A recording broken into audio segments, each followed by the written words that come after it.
Hello, my children. How are the children today? Okay, I'm nervous. I don't know why I'm nervous. Hi. Hello. Welcome back. This is the While We Wait podcast with me. Hi there. Oh, I'm feeling anxious today. I'm feeling nervous about this. It's been a while since I've sat and done this. How are we all? How are things? I have so much to talk about. All the good, all the bad. Excited to get into it. You know, I really missed you guys. Let's get the ball rolling. Okay. The first 2 episodes came out a week apart. This 3rd episode, it's now been over 2 weeks since I posted the last episode. So let's get into that. It's been a tumultuous little while. It's been kind of stressful, I suppose. It's been emotional. And I just have a lot going on, and I think a lot of you actually might be able to relate to it, so I want to share it with you. So this episode is going to be a little bit more about the stuff I've been dealing with in regards to ADHD, getting diagnosed, strategies that I've had to really lean on in the past couple of weeks, and you know, the various things that I've found that maybe aren't working so well. I'll be honest, I feel like over the past couple of weeks I've been just like kind of desperate for coping mechanisms, so I've just been like trying a whole bunch of shit, and some of it has helped and some of it hasn't. So I think it's important that you know about that, because no doubt you're getting absolutely fucking bombarded on your Instagram feed or on whatever social media you use with different apps and things that can supposedly save your life. And in my experience, having paid for certain trials and things like that with these apps, I can kind of go into why that might not necessarily be true. But just a heads up, anything I'm saying about any particular method or app or whatever is just my personal opinion and experience. So take it with a pinch of salt. Take it with a whole bag of salt if you like, because you might not agree with me, and that's okay in this world.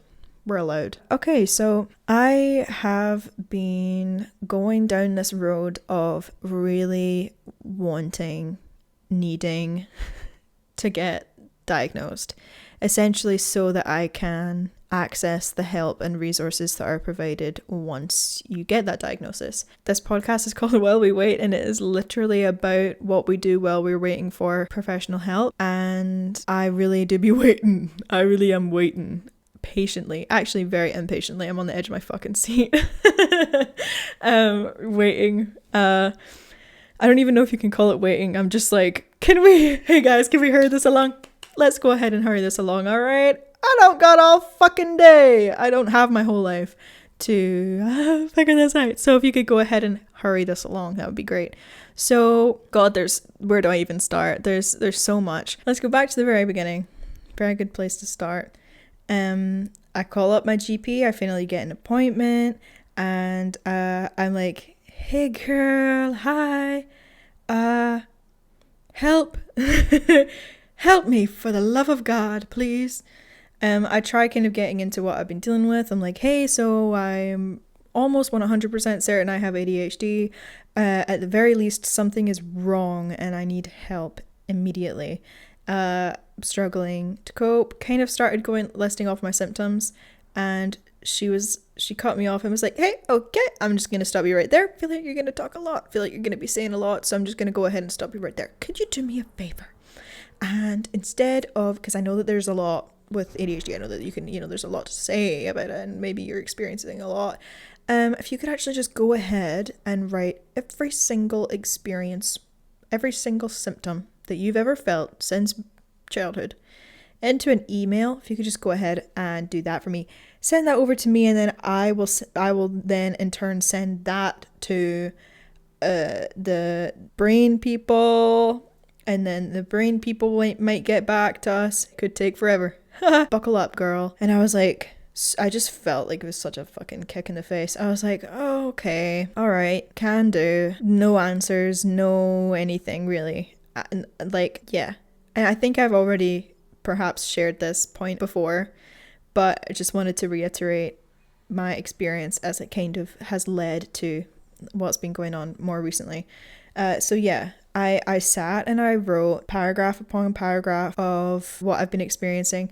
I was really trying to like, you know, make it obvious with all of the kind of ADHD jargon that I've heard about, and like putting keywords in bold. like like just making it kind of easier to digest, like really trying to spoon feed it to them just to make the process as easy as possible. That was quite a long time ago that I had that conversation, probably a month or two now, and obviously I didn't hear anything back at all. So I was then made aware of MAP Psychology, who are essentially, they're just a private healthcare mental health kind of center, and one of the things that they advertise is that they specialize in ADHD diagnosis.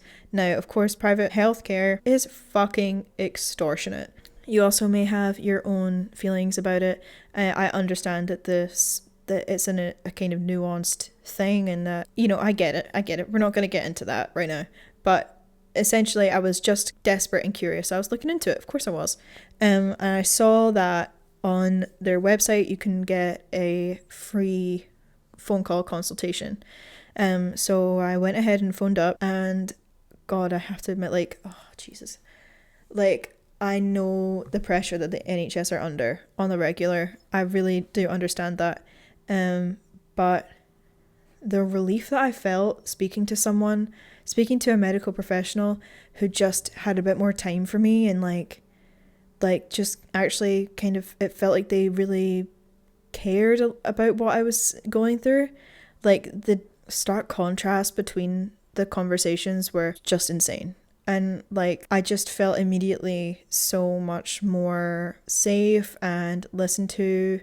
And I understand, like, I'm not an idiot. I understand that they're being paid so much money. So of course they have more time for you. Of course they're gonna be kinder and more patient, because you might be spending hundreds or thousands of pounds at their facility. So yeah, they're gonna be a little bit fucking nicer.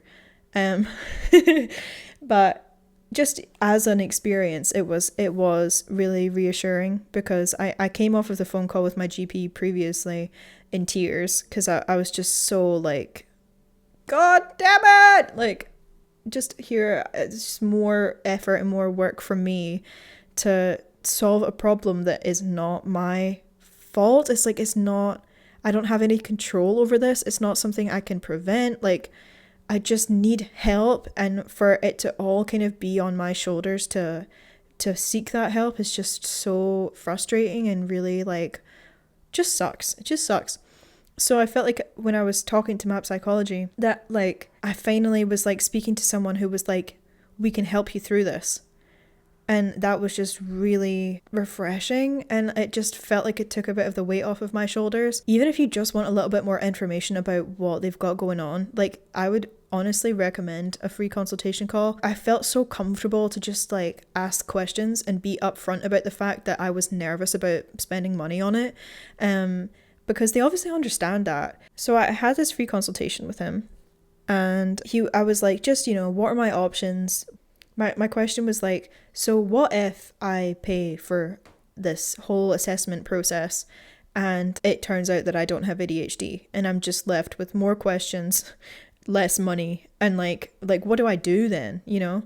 And he was like, well, the alternative that we could offer is coaching sessions that can help to alleviate ADHD symptoms without requiring a ADHD diagnosis. But obviously, because they're a private health practice, the sessions are £120 an hour. So it's just like insane. And no human being can really afford that, I feel. I know I can't. All right. I know that this bitch can't. I think I could pretty much afford to get one, just to try and milk as much out of it as I possibly can, and then just like go from there. And I'll be so honest with you, I really have considered doing that. Just going in super prepared, having questions like just ready to receive as many resources and ideas as possible, using that hour to the absolute best of my ability to milk the shit out of it, and then never going back. Like that, I honestly am still thinking about that as a possibility, just to get some immediate ADHD specified like help. But anyway, that's neither here nor there. So he told me that the entire ADHD assessment cost is £995. So it's just like, holy shit, you know? You go through there's like 4 different assessments that you take. You'll essentially get like a coaching session where you discuss like your childhood and how your ADHD has maybe presented itself since youth, and like, you know, all of that kind of stuff, how it's affected you, just so that they can get an idea of what type of ADHD you may have, like whether you are more hyperactive or inattentive or whatever. And yeah, it's a pretty long process, but you get like a full comprehensive assessment and all of the paperwork to essentially help you to understand exactly what you specifically are dealing with and how you may go about kind of getting over that. Then of course you get the diagnosis at the end. So he was like, if you have any other questions or whatever, you can just call the facility. Why do I keep saying that? It's like it's a fucking asylum.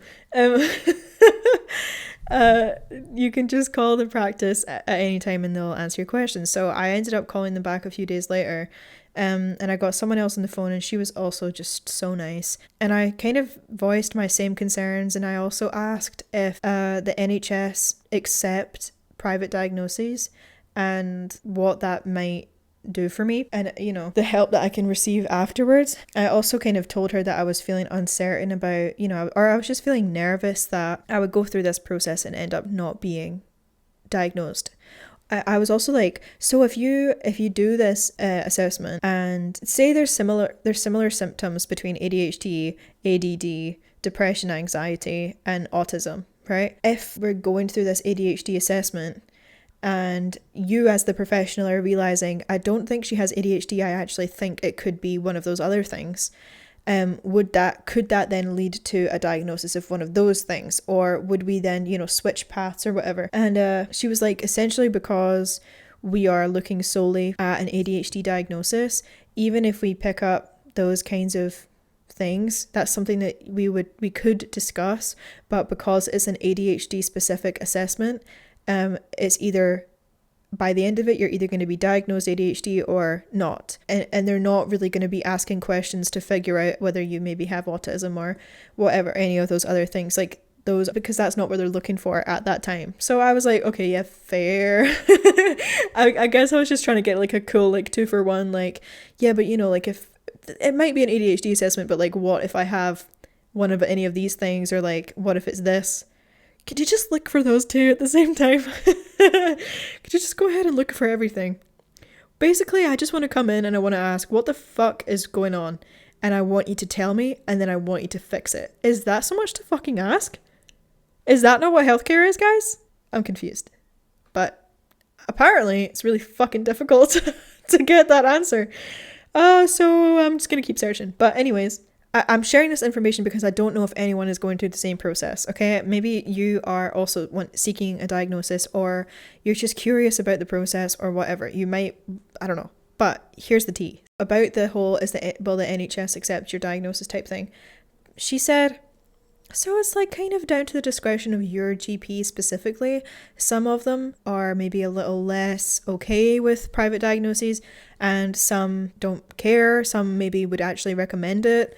So it's kind of down to their discretion. And I'm like, so you're telling me that I can pay almost £1,000, 1,000 human pounds, to get a diagnosis, to give it to my doctor, and for her to just be like, nah. Like, what the fuck? So that made me frustrated as hell, because I was really hoping that the answer would be like, yeah, of course, like, totally. Your GP's totally going to accept it. And then not only will they accept the diagnosis, but they'll also put you right at the front of the queue and tell you that you're the best person that they've ever met, and that everything is going to be okay, and that you're not, that nothing is wrong, and everything's perfect. And you're going to be fixed within 24 hours. And that's what I wanted to hear, guys. Come on. But no, I get, well, it's really down to the discretion. Oh, come on to fuck. Are you kidding me? So, being a human being with ADHD, lest we forget, I forgot to call the GP the next morning. Not only that, But I'd actually emailed my GP that day because I hadn't heard anything back from them yet. The woman from MAP Psychology, through my uncertainty, sent me an ADHD screening test and then was like, okay, call me back when she filled it in and we'll go through the results. So I fill it, I do it all in, and then I call her back and she goes, okay, so you got 6 out of 6. So I can't obviously diagnose over the phone. I can't tell you whether you do or do not have it, but you might be onto something. I'm just going to go ahead and say, you might be onto something there, pal. So I took that and I ran with it and I was like, okay. So I emailed my GP with this screening test, like the page with all the results essentially and what that means. And I also put at the bottom of the email, because I was having a tough day, okay? Put at the bottom of the email, okay, so I'm really struggling to cope, guys. Could we hurry this along? I feel like I need help immediately. Could we just go ahead and speed this process up a little bit, please? Thank you. And then I actually surprisingly, I got an email back that day saying that that form had been sent to my GP. So that, I mean, actually hearing anything back from that was like pretty amazing. So, yeah, forgot to call the GP the next day. Gonna be so honest, still haven't called the GP. You want me to call it 8:30 in the morning? Who's even get a grip? But my GP called me.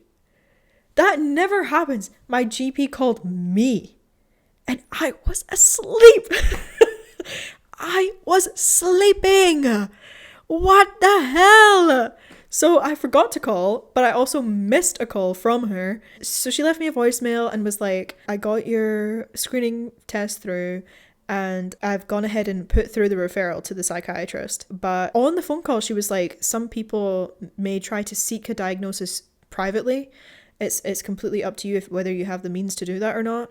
But yeah, I've referred you to the psychiatrist. The waiting list for that is quite long. So what I'm learning is I was unsure. I thought that the waiting list, like that 7-year thing I was fucking telling you about, well, apparently now it's like 3 years, but that's still a fucking long time. So apparently the waiting list is not for the GP to refer you. She referred me like straight away. It takes that amount of time for the psychiatrists to actually work through the people that need help and then get in touch with you and then kickstart the process of you being diagnosed or, receiving help or whatever. So then begs the question, which is still unanswered, so sorry. If I get the private diagnosis and then I present it to my GP, who has already referred me to a psychiatrist, will that change anything? Will I still have to wait the full length of the waiting list to actually get the support, like actually get help? Or can I cut to the front of the queue because I don't require a diagnosis because I have it, I now just need medicine? Because that's really all I'm asking for. Just someone prescribe me something to make my brain function better. That's really all I want. If I could then maybe eventually get some ADHD therapy, like, I don't know, CBT or therapy or whatever. If I could get that sometime down the line, that would be great. But if I could medicate it immediately with a diagnosis, that's really all I want. And when it gets bad and when I'm really, really having like difficult days, I'm like, I can't even think about having this for one more day, let alone having to wait and wait and wait for years for someone to help me. Like, it's just so crushing. I think this whole process really does put you in this victim mindset where you're just constantly like, no one's gonna help me and I have to face this all by myself, and it's it's just, your ADHD is always on your mind, it's like you're constantly having to think about how it affects you, and I feel like that for me makes it worse. Maybe it's because you're constantly having to reiterate and state how you're struggling, that it just keeps putting those struggles at the forefront of your mind all the time. So naturally, I don't know, naturally, of course, everything, it seems like it's so much more prevalent in your life because you're talking about it all the time. At least for me, I think it just doesn't help necessarily. So this process has been, whilst I'm I guess, happy to be taking some steps towards getting help, I do need to be careful that I'm not just making this time harder for myself by constantly revisiting ADHD and kind of putting myself in this place of like, I need help and I can't function without help. I think that sort of mindset is what is dangerous to me and is maybe what is, I don't know, maybe making things a little bit worse for the time being. So it got really, really bad maybe a week or two ago. And I was just so bummed out, you know, like it sucks feeling like you're just not going to be able to function and kind of getting wrapped up in that victimization of like, you know, no one is supporting me like significantly through this. And even if I was to pay to get help, it still doesn't actually take me any further, or I struggle to perceive how that's going to get me any closer to getting over it. Like, because really, once you're diagnosed, what does it really matter? Like, okay, now I have a certificate that says I have ADHD. Now I've won a little ribbon that says, congratulations, you're a big fat dummy. Sorry, people with ADHD aren't dummies, just me, I am. Just me. But like, you know, like, congrats, your brain doesn't work and you were right. And it's like, okay, cool. What now? But what now? And that issue there is what is seeming to be the problem. So I just don't know, man. I still don't really have answers. I still haven't called my GP. Might do it tomorrow. Might forget. I'll write it in my calendar and set a reminder and we'll see what happens. I'll get back to you on that. But I think for me, I mean, we talked about it a lot in the last episode. I need things to be said to me extremely clearly. Just stated to me as fact with no ifs, ands, or buts about it. That's why I was like, I wanted map psychology to be like, this is going to happen, and then this will happen, and then this will happen. And instead of it being like, this might happen, and this, you know, could happen, but then that may not happen. And, you know, it's just like, oh, there's too much uncertainty. It freaks me out. And then when, you know, like I want my GP to be like, I will accept the diagnosis, you will get seen faster, and you will receive a prescription if that's what you desire. Like, God, you know? But it is what it is. And it's kind of, I'm left kind of picking up the pieces every time I feel, and like trying to keep myself together so that I'm not super scared and overwhelmed and just, you know, anxious about everything at all times. So that has been that's been that journey so far. I don't know if it's worth getting a private diagnosis. I really don't. That it's so much money, and I just don't know if I'm actually going to get from it what I need or what I want, or if I feel that it's worth it. If I have to wait, you know, 3 years to actually then get therapy or medication, should I not just wait that same 3 years and just get diagnosed by the NHS as well? Is there really any point in fast tracking if I still need to wait? Because MAP psychology can't prescribe medication. They can diagnose ADHD, they can provide coaching and therapy, but they can't provide medication. It has to be a psychiatrist. So it's a big butt of a situation. But, and there's another big one, everything's gonna be okay. Everything's gonna be okay, you guys. Everything's gonna be okay, because guess what? You can do things like buy a pair of fun earrings. Did that today. Get you a pair of fun socks. I also did that today. Have an iced mocha. I also did that today. And isn't that just great? I walked around, I went to the Denniston Library, and I took out a book. I do know how to read. Can you believe it? I bought some temporary tattoos, and one of them's a little whale, and I might put it on my fucking forehead. I'm so fucking excited. So, you know, I'm finding ways to find joy every day. Okay. And for me, it's retail therapy. But no, I took out a book from the Denniston Library. It was so nice in there. It was like actually a library. I've looked at it so many times and I'd be like, wow, really wonder what's in there. Turns out it's books and computers. So that's great. I now have a library card. I took out a book called The Art of Feeling Better, How I Heal My Mental Health and You Can Too, by Matilda Hindo. I think that's how you say it. So it is a cute little hardback book. I have it until the 4th of September, and I'm just gonna work through it. It's got really nice illustrations, and honestly, that's all I care about. It's basically a glorified picture book that just says, like, breathe and stuff. Just, like, breathe and be kind to yourself is what I'm getting from it, just, from flicking through, so that's cool. But no, I'm actually, I think it's really sweet, and I'll put a little picture of it on my Instagram. You can have a little look. Go to the library, guys. Get yourself along to a library.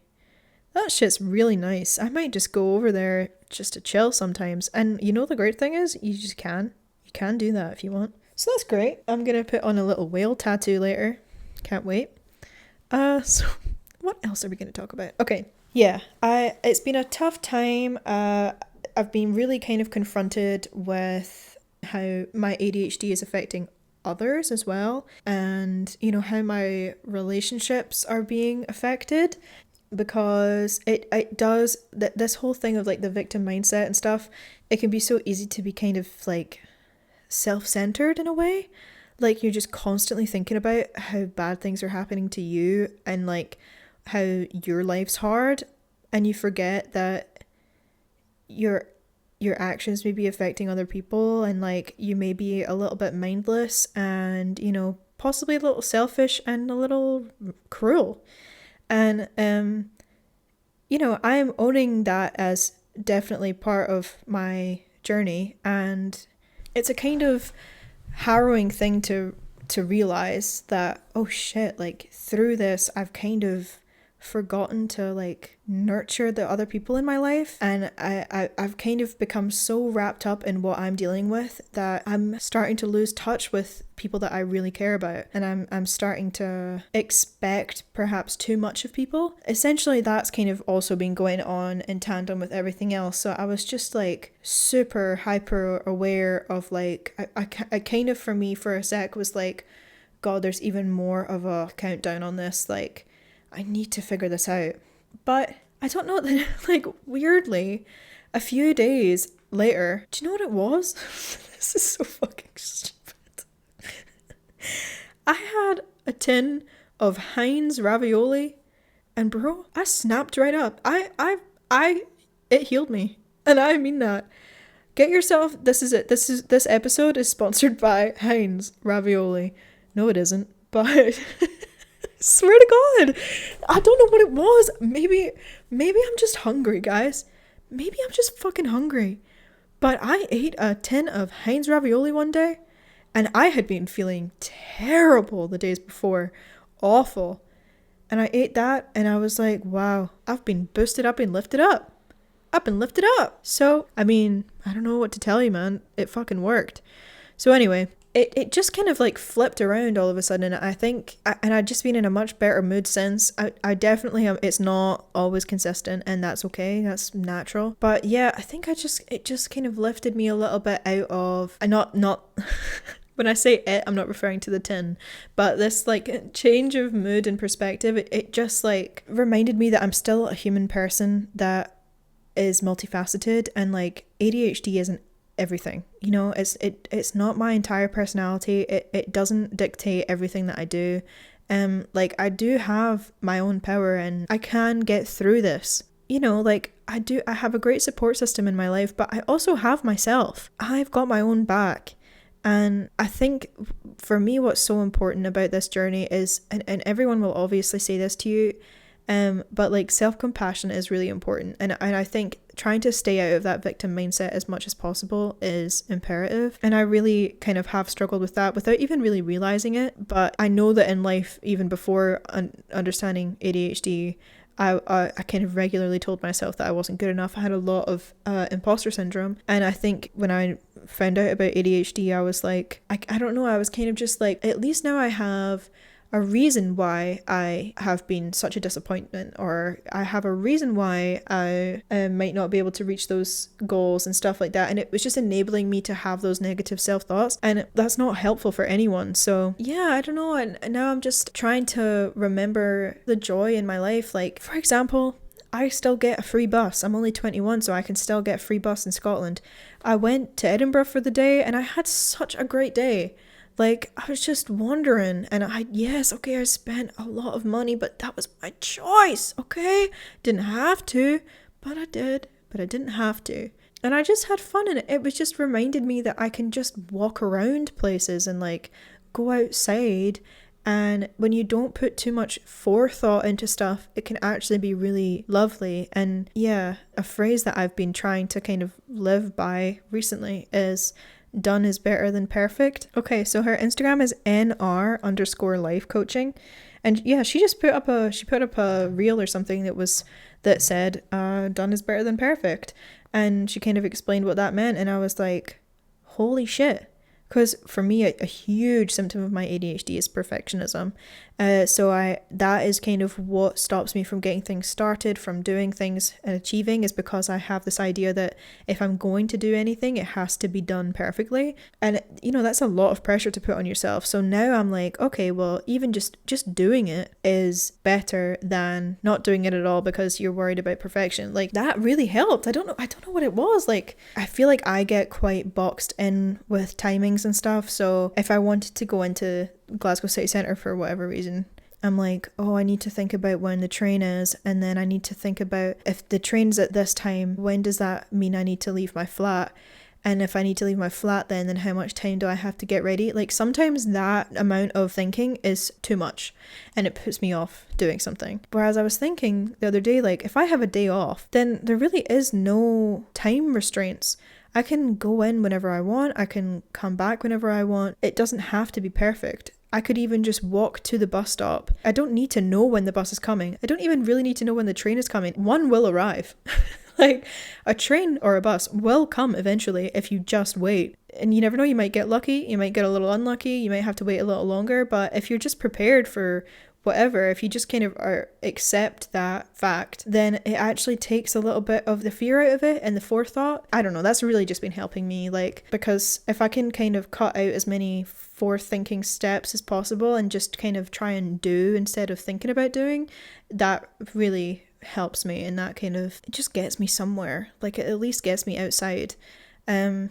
So yeah, that's been a really good thing for me to live by. Like, even just in tasks around the house, like if I see that something in particular needs cleaned, instead of being like, oh god, that means I need to do this entire room, I can just clean that one thing if that is irking me at the time, and that's okay. And then the whole room will be impacted by this one thing that's cleaner. So just little things, I suppose, are kind of helping. Yeah, so the one kind of other thing I wanted to talk about this episode was, so like I've been saying, because I've been particularly sort of struggling, I suppose, in the past few weeks, I was really just looking for any and all support I can muster and I can get from professionals. And I found on NHS24 they have a service called Living Life. It's for anxiety and depression. It's essentially a phone service where you can do a little sort of like assessment with them. I think what I kind of came to learn is that over the past maybe year or two, my anxiety and depression got quite bad because I didn't know that I had ADHD. So there was so much uncertainty and things kind of seemed to be falling apart, but I didn't really understand why, and I didn't know why I wasn't able to function in the same way as others. So it just made me very anxious and made me quite depressed. So yeah, I think this whole kind of process has unfortunately had that sort of knock-on effect. The whole kind of process and the longevity of it, and all of the uncertainty, even knowing that I have ADHD or being pretty certain, some doors have closed but new ones have kind of opened, but in a more negative sense, if that makes sense. Yeah, so like I feel more relaxed in certain ways and more stressed in others. So I feel like that kind of therapy could actually help me as well. Just to like have a little bit of routine and focusing on day to day getting through stuff and functioning. And it doesn't have to be ADHD centered. It's just about, living your life. And I think that might help me not to victimize myself so much, because it's not all ADHD centered. It's not all about how those symptoms are affecting me. It's just like it's led to anxiety and depression, and having my mood lifted and having me less fearful and stuff will hopefully also alleviate some of my ADHD symptoms just by proxy. But, you know, that's not the point in doing this. So anyway, I called them and they ended up calling me back. So over the initial assessment phone call, where they basically see if you're in a place where they can offer you the 4 to 6 therapy sessions, I did the PHQ-9 and the GAD-7, which are for depression and anxiety screening. So for the GAD-7, the anxiety one, I had to answer questions of like how frequently certain symptoms kind of occurred for me and then provide the answer over the phone. So I wrote down the answers, not at all, several days, more than half the days, and nearly every day. So that was over a span of I think 2 weeks. And then the final question was essentially how difficult do those symptoms make your life, like make working and doing housework and stuff like that. And the answers were not difficult, somewhat difficult, very difficult, or extremely difficult. So we went through those questions, kind of your typical screening test, and it wasn't dissimilar to ones that I had done previously. For the anxiety one, I got 12 out of 21. And for the depression, I got 17 out of 27. So that comes out as moderately severe for both. So that means that I qualified for the therapy sessions. I think they offer therapy sessions for people who have like the tier below moderately severe. I can't remember what their exact wording was, but essentially just if you are struggling in any way with anxiety and depression, then they can offer help to you. The time scale that she gave me originally was 3 to 4 weeks until the first session, but actually it ended up being a little quicker than that, so that was quite nice. And she asked me how I would want to receive different like workbooks and stuff. So because it's only a maximum of 6 sessions, they like send you a lot of worksheets and stuff to do between sessions so that you can actually achieve a lot within the 6 weeks essentially. I can get them through the post, I can get them through email. It's usually PDFs, or they might be like links to articles or resources. So it isn't just like a verbal session, they will also provide you with like physical resources, which was really reassuring to me, because sure, I can talk about my problems all day long, I made a fucking podcast about it, but like in terms of what might actually help me, I feel having physical resources would be really useful. She asked me like how I kind of respond to certain methods, like if, for example, they sent me an article and it was just like screeds and screeds of writing, I was like, I'm going to be so honest with you, I probably wouldn't read it. Even if I have all the will in the world to get better and to succeed in these sessions, I just don't respond well to that. She was like, that's great to know, like we can provide things in the form of videos or, you know, like text prompts, and then you can write either typing or handwritten, whatever is most stimulating to you. So that was really cool, and essentially they do just want to approach this in whatever way is the most accessible. So I thought that was really cool. I was scheduled to have my very first appointment yesterday. It's all over the phone. I think the sessions are between 50 and 55 minutes or something. And it was scheduled to be at 4 o'clock. Guess who missed it? Guess who fucking missed it? Yes, I had it written in my calendar. Yes, I had an alert on. Yes, I saw the time at like 3:15 and I was like, okay, that is coming up soon. Be prepared. And then I walked into my room. I heard my phone going and I was like, fuck, it's 4. Tried to look for my phone in my bedroom, turned out that my phone was in the living room. I forgot where I'd put it, so I didn't make it to the phone on time and I missed it.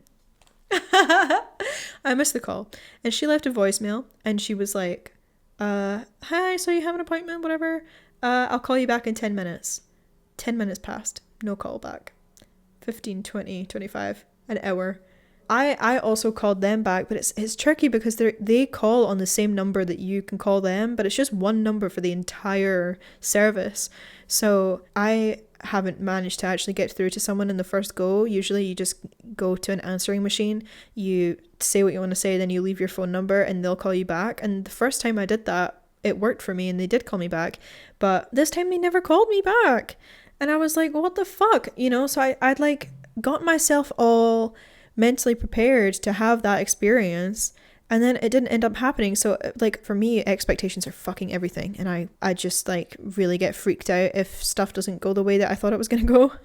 I've been that way for fucking ever. So yeah, you know, it just really stressed me out and I was like, what the fuck? And I still haven't received a call or an email from them about it. So I really don't know what's going to happen, and that pissed me off. I'm sorry. I know that was like a really nice kind of positive story that led to a not good one. I do apologize about that. I do believe that the service is going to be good for me. I really do think that. I was a mixture of really frustrated that I had missed the call. I was like, how the fuck can you manage that? If you know you have something at 4:00, have your fucking phone by your side and just be prepared for it. But alas, I had gotten distracted cleaning my boyfriend's keyboard. And it was really fun because it was like a little jigsaw. Okay, I like to put the keys back on. And I got distracted and I missed the call because my phone wasn't with me, and I lost track of time, okay? So yeah, I was frustrated myself, and then I was also like, she said she would call me back and then didn't, so now I am all dysregulated and freaked out. But it's okay. I had a cry. I cried and then I felt better, so it's okay. I had a little I had my little victim moment of like, everything is sucks, nothing is going right for me. And then I kind of got my shit together and I was like, hey, do you know what? It's okay. Turns out it's okay, and actually you're not gonna die. Everything's fine. And it'll happen when it happens. It just wasn't meant to happen today, and that's okay. You'll be more prepared next time. So I am looking forward to that first session. I do think that they're going to be useful for me. They've already sent me my first resource, and it's SMART goals. That's what my uni used for us to like set goals and shit. So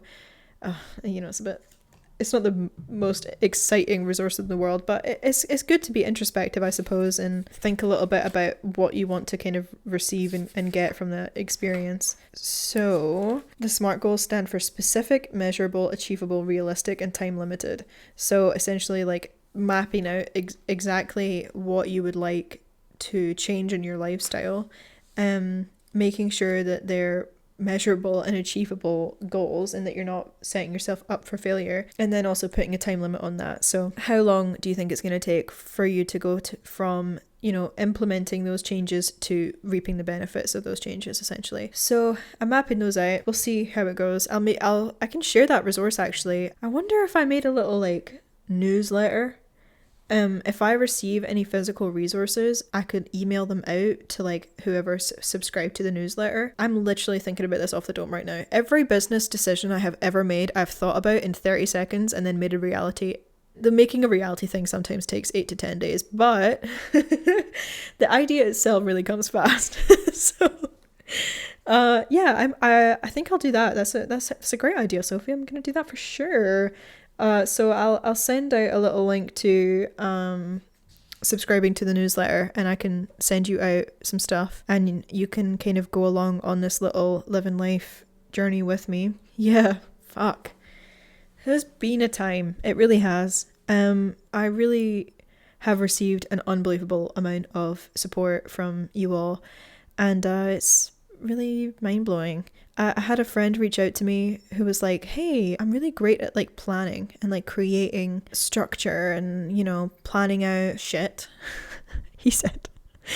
And so if like you've got a good thing going here and I don't want it to overwhelm you, so what if I just helped you out and made you a little kind of like schedule, or just wrote you out some ideas on how you might be able to manage this? He just did that, the kindness of his fucking heart, and that is just like, what the fuck, the nicest shit ever. And I don't know, it's just, people are the greatest, and it really restores my faith in everything, and I just am like, we're gonna get through this, it's gonna be great.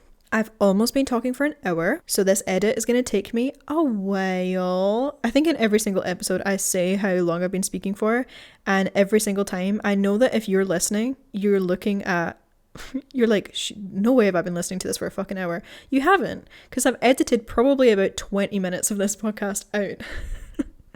But just know that I've sat on my arse here and talked for 1 fucking hour, 58 minutes and 22 seconds to be precise. And I'm probably going to do some more. I'm probably going to bang out some more. Yeah, I really do have more to talk about, so I'm going to go ahead and do that. And yeah, fuck it is going to be a 2-parter. Get with the program. Get with the program. Thank you. Thank you for listening to While We Wait podcast with Sophie. No, for real, thank you so much. This is such a great outlet for me, and I feel so great about this whole thing. And yeah, it's actually really nice to get things off my chest and just like talk about the real experience of this, because it's not pretty. ADHD is not cute and fun. Sometimes it can really, really suck. The cute and fun part is finding this community, I suppose, and us being able to relate to each other and share our experiences. But, it's tough. And I think, what was it? I think I mentioned this during one of my Living Life assessments. It's like, I just really need a professional to tell me that what I'm going through is hard. I just really would like someone that knows stuff about this to hear what I've been dealing with over the last 2 years and go, shit, that sucks. That really sucks. You've been through a lot, and no wonder you've been struggling. That's super normal for you to struggle through that. Let's help you work through it. Hearing that from a professional would be amazing, because I feel like I constantly have to convince myself that what I've been dealing with is hard and that it's okay for me to have struggled.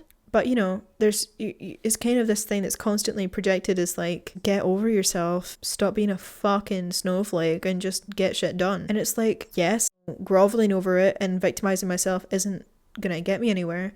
But sometimes just having someone say to you, hey, you've been through a lot and you've gotten through it, look how strong you are, would just be so nice to hear. So, yeah, this is me acknowledging to you that if you have been dealing with similar things, that shit is really hard. And you made it through it. You're still here. You came out the other side.